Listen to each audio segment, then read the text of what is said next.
د سوات میډیکل کمپلیکس ټیچینګ هسپتال هاوس افسرانو د تنخواګانو د پوره نه ورکولو خلاف احتجاجي مظاهره کړې ده.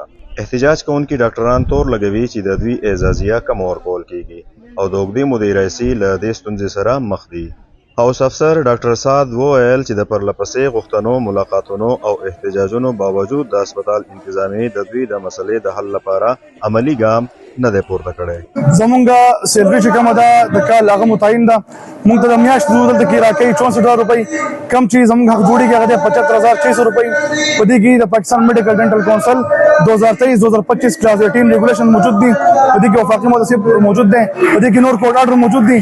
خو زموږ انتظامیه نه عدالت مني، نه جرګه مني، په دوم جرګې هم کړي، نه درخواستونه مني، نه د امن لار مني. په دې وجه باندې موږ نن دلته ناست یو. په امن طریقې سره خپل احتجاج چې کوم دی هغه موږ ریکارډ کوو. یو بل احتجاج کوونکي ډاکټر وویل چې دوی د خپلې مسلې د حل لپاره عدالت ته هم تللي، درخواست یې جمع کړی. عدالت دی ته وایي چې دا امپلیمنٹ کوي، نه دي چې دا هغه نه امپلیمنٹ کوي. دی خپلې پالیسیانې جوړې کړي دي او آئین او قانون دوی نه مني. پی ایم ډي سی دوی نه مني. پی ایم ډي سی دوی ته نوټیفیکیشن کوي، ډسټرکټ ایډمنسټریشن دوی ته نوټیفیکیشنز کوي چې د دې جایز مطالبات دي د دې ومنل شي. بیا د هغې نه پس موږ پریس کانفرنس وکړو، په هغې کې موږ دا خبره واضحه کړله چې تاسو سره دغه الټیمیټم دی، تاسو په دې کې زموږ دا مطالبات ومنئ. نو هغې د هغه الټیمیټم باوجود بیا هغه خبره ونه منله. نو نن موږ راغلي یو خپل حق چې دی نو موږ په پیسفول طریقې باندې غواړو. نو دا د زموږ د دې تحریک د دایره کار چې دی نو څنګه چې دا د ادنا د یو درخواست د دغه نه شروع شوی او دا د دې دایره کار وسیع کېدو، نو دا مخکې ته به هم دغه شانتې وسیع کېږي. دا به د درنې شکل اختیاروي، دا به د دې نه علاوه په ثابته ضلع کې چې دی نو د دې هغه اثرات خورېږي. بیا به هغه هم ونه شوله نو د دې اثرات چې دی نو دا به په ټوله صوبه کې خورېږي. انشاءالله موږ پر امن به یو او موږ پر امید یو.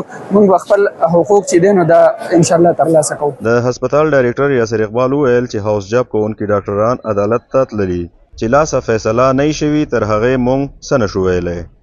کم تاسو چې دا تپوس وکړو چې هاوس جاب والا دا ټرینینګز کم چې دي دوی چې کم دا سټرایک کړی دا بیسیکلي په سټپنټ په حواله دی. دوی چې کم لکه دا ټرینینګ په مناسبت دوی ته کم لکه پیسې میلاویږي. خو دا کیس کم چې لکه دو کیس په عدالت کې داخل کړی هغه آلریډي هغه په کوټ کې دی، هغې ډیسیژن پینډینګ دی، لا نه دي شوي، هیرینګز پکې نه دي شوي. موږ هغې ته ویټ کوو څنګه چې عدالت دی چې عدالت څه فیصله کوي موږ هغې ته به منظور یو. مظاهرچیانو غوښتنه وکړه چې د ریاستي قوانینو او د پی ایم ډي سی د مقرر شوو اصولو مطابق د هاوس افسرانو اعزازیه یقیني کړل شي. دوی خبرداری ورکړو چې که غوښتنې یې ونه منل شوې نو د احتجاج لړۍ به نوره هم پراخه کړي او باقاعده احتجاجي تحریک به پیل کړي. عصمت علي اخون، شال نیوز، سیدو شریف، سوات.